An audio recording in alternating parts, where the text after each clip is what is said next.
Bonjour, on va passer maintenant à l'exercice 2 de l'examen national de rattrapage 2020. Passons maintenant à l'exercice. Alors, résoudre dans C l'ensemble des nombres complexes, donc l'équation suivante, z au carré moins racine de 2 fois z plus 1 égale 0. Donc on va utiliser le discriminant.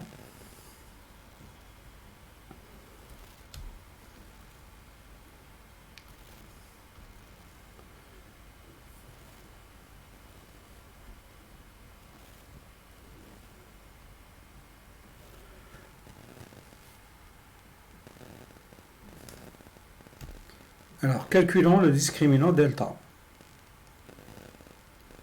On a delta égale moins racine de 2 au carré moins 4 fois A qui est égal à 1 fois C qui est égal au C1. Donc finalement, c'est 2 moins 4 qui est égal à moins 2. Alors, moins 2, on peut l'écrire comme racine de 2 fois I le tout au carré. Donc, l'équation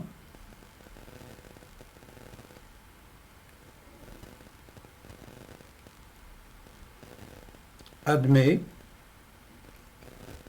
deux solutions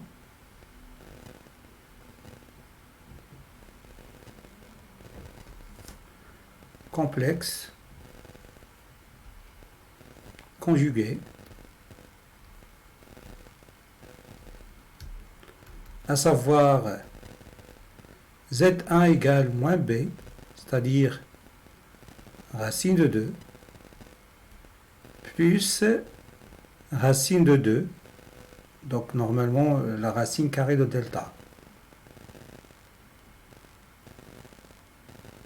Racine de 2 fois i, divisé par 2 fois a, c'est-à-dire racine de 2 sur 2, plus racine de 2 sur 2 fois i.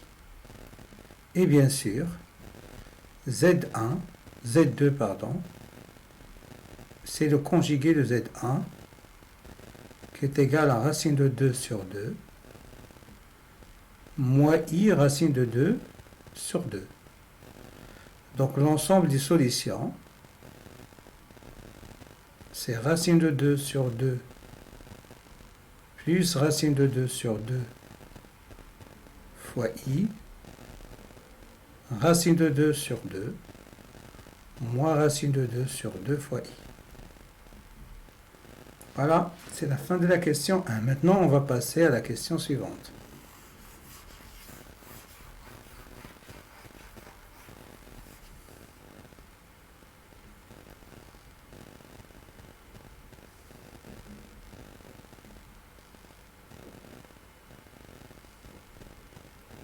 Alors, on pose A égale, et on vous demande d'écrire A sous forme trigonométrique, et on déduire que A à la puissance 2020 est un nombre réel. Alors, on a A est égal combien? Racine de 2 sur 2, plus racine de 2 sur 2i. Bien sûr, la forme trigonométrique, il faut chercher l'angle ici, plus i, sinus de quelque chose. Alors l'angle ici, vous avez racine ici, il faut multiplier 2 fois 2, ça fait 4, et mettre p ici. Si vous n'avez pas la racine carrée ici, il faut juste ajouter 1. Si vous avez par exemple 1 sur 2, 1 plus 2, ça fait 3. Donc l'angle, c'est P sur 3. C'est juste un astuce pour retenir, normalement, pour se rappeler des valeurs de cosinus et sinus de racine de 2 sur 2. Alors, voilà, c'est ça la forme trigonométrique de notre nombre. A. On dit que A est un nombre réel. Alors, on a 1 à la puissance 2020, c'est égal à cosinus de P sur 4 plus I sinus P sur 4, le tout à la puissance 2020. On va utiliser la formule de Moivre, qui dit quoi? Donc, c'est normalement ce nombre-là. D'après la formule de Moivre, il va rentrer ici. Donc, ça donne directement cosinus de 2020 fois P sur 4 plus sinus 2020 sur 4 fois P multiplié par I. Alors, ça donne quoi? C'est cosinus de 55 fois P plus I fois sinus de 55 fois P. Alors, on va utiliser la formule suivante. Cosinus de Kp, un entier K fois P, c'est moins 1 à la puissance K. Et sinus de Kp, c'est 0. Donc, ceci devient quoi? Alors, ça, c'est moins 1 à la puissance 55. Ça donne directement moins 1, puisque 55 c'est pair, plus I fois 0. Donc, est égal à moins 1, et bien sûr, moins 1 appartient à R. Voilà, la réponse, ça c'est dans R.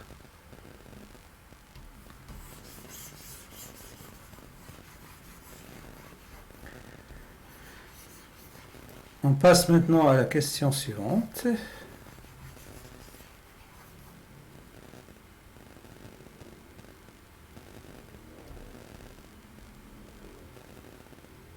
Alors, dans la question suivante, on vous donne un nombre B, écrit sous forme trigonométrique comme ça, et on vous demande de vérifier que B au carré égale A. Alors, toujours en utilisant la formule de Moivre, B au carré, c'est cosinus de P sur 8, plus I sinus de P sur 8. À la puissance 2. Ceci donne quoi?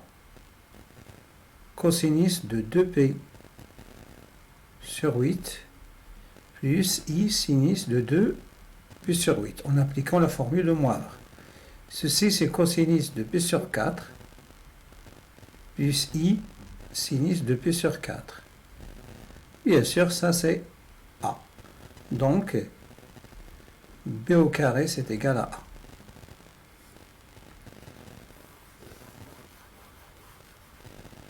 Alors, on passe maintenant à la question suivante.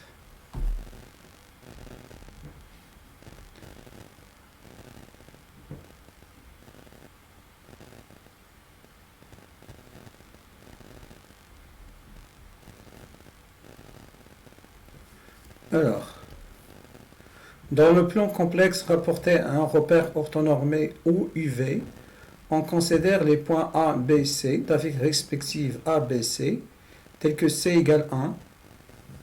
Alors, la rotation est bien sûr grand R, la rotation de centre O, et d'angle P sur 8, qui transforme M d'affixe Z au point M' d'affixe Z'. Alors, la question c'est vérifier que Z' est égal à B fois Z. Alors, on a R de M, c'est égal à M'. Donc, ceci se traduit au niveau du nombre complexe par Z', l'affixe de ce point, moins l'affixe de centre qui est l'origine, qui est 0, égale exponentielle I. Ici, on met l'angle de rotation qui est P sur 8.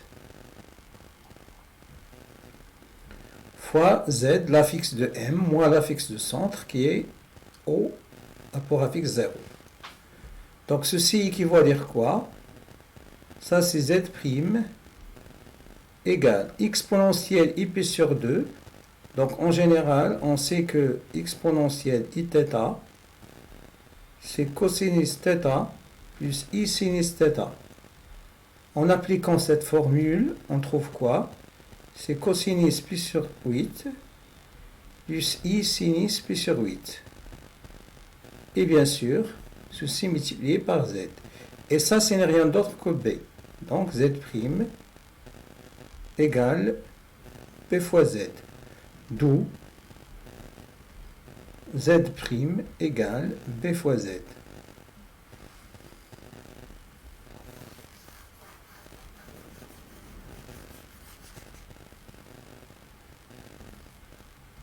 La question suivante.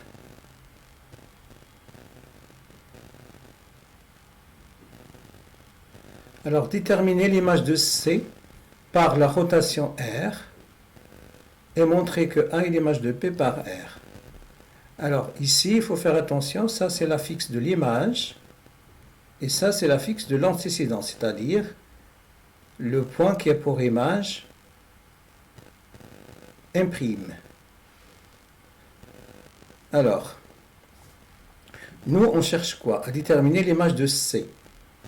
Notons, alors, il faut faire attention, ça c'est quoi? Si vous avez M', d'affixe Z', et M' c'est l'image de M, alors, si on a M rapport affixe Z, alors la relation qui lie Z et Z', c'est l'image, l'affixe de l'image égale B fois l'affixe de M, de l'antécédente. Donc nous, on cherche à calculer l'image de C. Donc il faut normalement remplacer l'affixe de C ici à la place de Z et voir à quoi est égal B fois C pour retrouver l'affixe de l'image.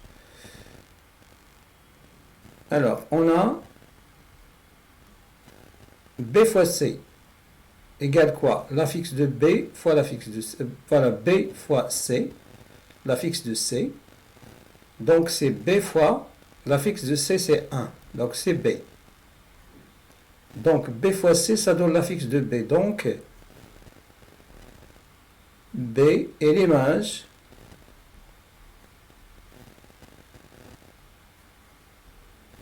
de C par R.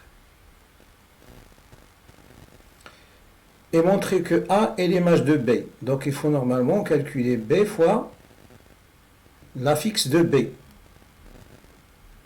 C'est-à-dire ZB, donc B fois B égale, je remplace ici Z par B. Ça donne B au carré, mais B au carré, on a déjà montré que c'est égal à A. Donc, A est l'image de B par R.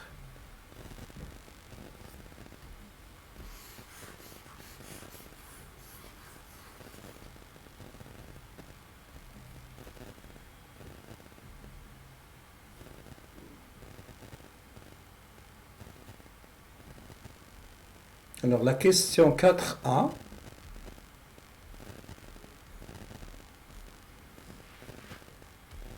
dans la question 4a, on vous demande de montrer que l'affixe de A moins B égale B moins C et en déduire la nature de ABC. Alors on a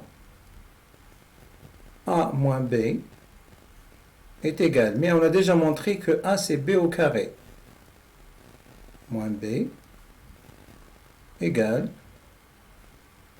B facteur de B moins 1. Et bien sûr, ceci c'est le module de B fois le module de B moins 1. Et ça, bien sûr, le module de B c'est quoi? B c'est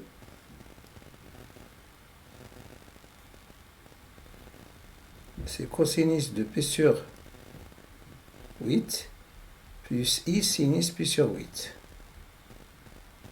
Donc, ça c'est la forme trigonométrique.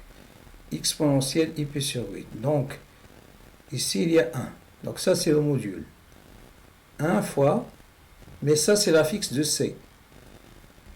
Donc c'est égal à B moins C. Ce qu'on cherche à démontrer. Or, A moins B, ça c'est la distance AB.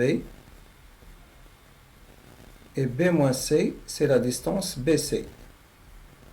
Donc, AB égale BC. Alors, ici, normalement, c'est pas évident. Je vais écrire ici. Donc, c'est le module de B fois le module de B moins 1. On a dit que le module de B, c'est 1.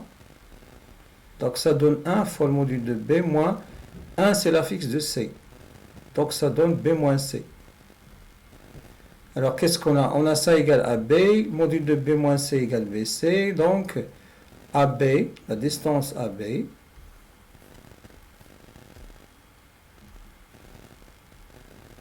est égale BC. D'où le triangle ABC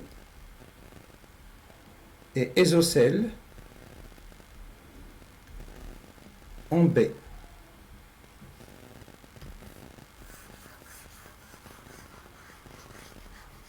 On passe maintenant à une autre question.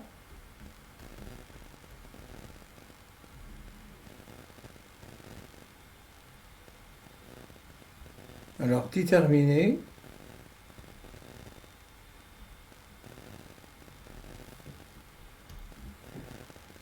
la mesure de l'angle BABC. Alors, on a BABC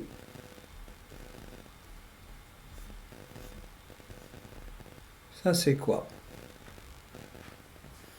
C'est l'argument de l'affixe de ce vecteur C moins B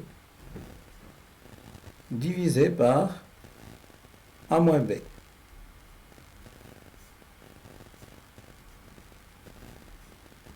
Et ceci bien sûr égale argument C moins B. On a déjà vérifié que ici C moins B. On a vérifié ici que A au carré c'est B. Au carré, je vais normalement tout refaire. Modulo de B. Et bien sûr, ça c'est congru à l'argument de C moins B divisé par B fois B moins 1. Et bien sûr, ceci congrès à quoi? À l'argument de... Ici, je peux écrire ceci comme B moins 1. Vous allez voir pourquoi. B moins C. Divisé par B facteur de B moins C. Modulo de B. Donc, c'est l'argument de... Donc, je simplifie avec B moins C de moins 1 sur B. Modulo de P. Bien sûr, ça c'est quoi? C'est l'argument de moins 1 plus l'argument de, moins l'argument de P. Alors, je vais écrire ici. Tout nombre réel positif a pour argument 0. Et pour tout nombre réel négatif, c'est-à-dire ici, a pour argument B. Et tout nombre complexe ici a pour argument moins p sur 2. Et tout, normalement, tout nombre complexe imaginaire pur ici a pour argument p sur 2. Ce sont des cas particuliers. Nous avons ici moins 1. Moins 1 est situé ici. Moins 1, donc a pour argument P. Alors, ça donne quoi? Donc ceci, ça donne pi moins argument de B, c'est-à-dire moins pi sur 8, modulo de P. Donc finalement, on trouve 7 pi sur 8, modulo de P. Voilà, c'est la fin de cette question.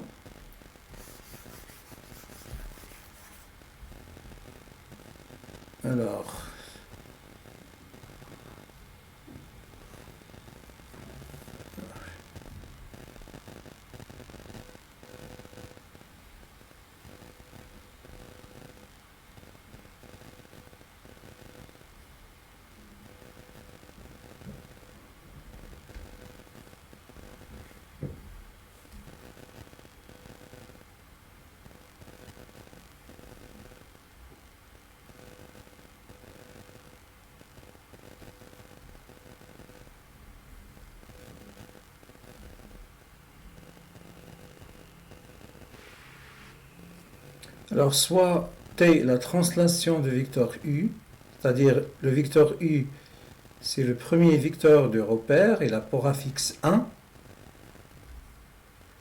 T, l'image de A par T. Vérifie que l'affixe de D est égal à B au carré plus 1. Ça, c'est Z de D. Alors, on a quoi? On a T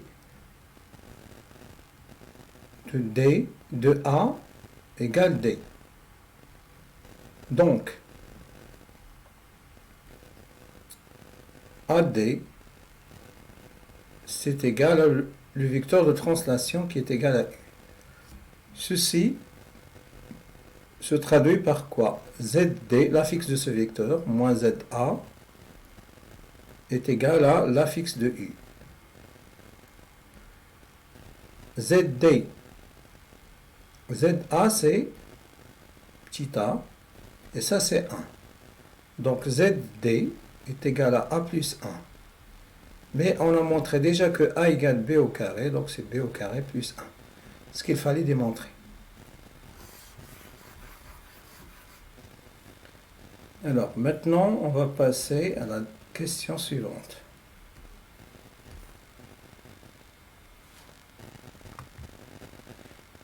Alors, la question suivante. On vous demande de montrer que, ça c'est la question B, montrant que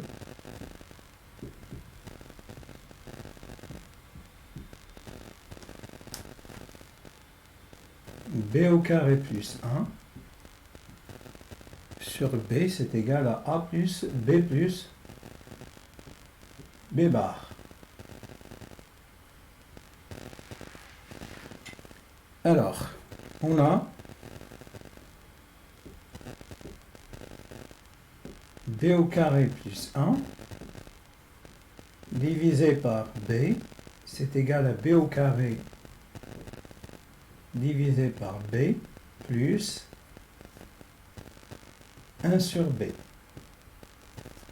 Donc c'est B plus 1 sur B.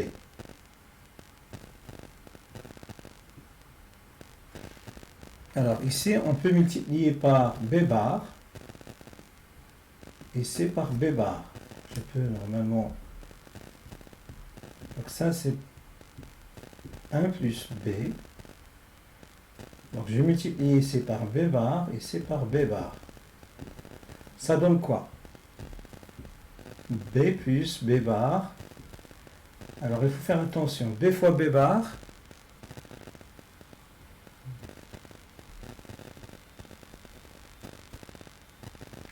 B fois B bar, c'est quoi?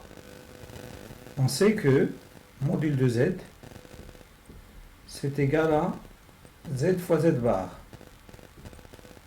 Donc ceci implique que Z au carré égale Z fois Z bar. Donc ceci, ça donne module de B au carré.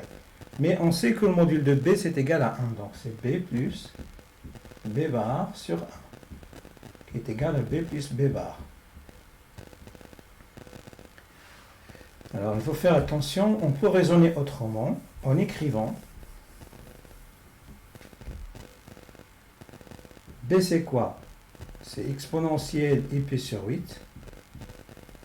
Donc 1 sur B, c'est 1 sur exponentielle IP sur 8 égale exponentielle moins IP sur 8 qui est égal à B bar. Donc on peut raisonner comme ça.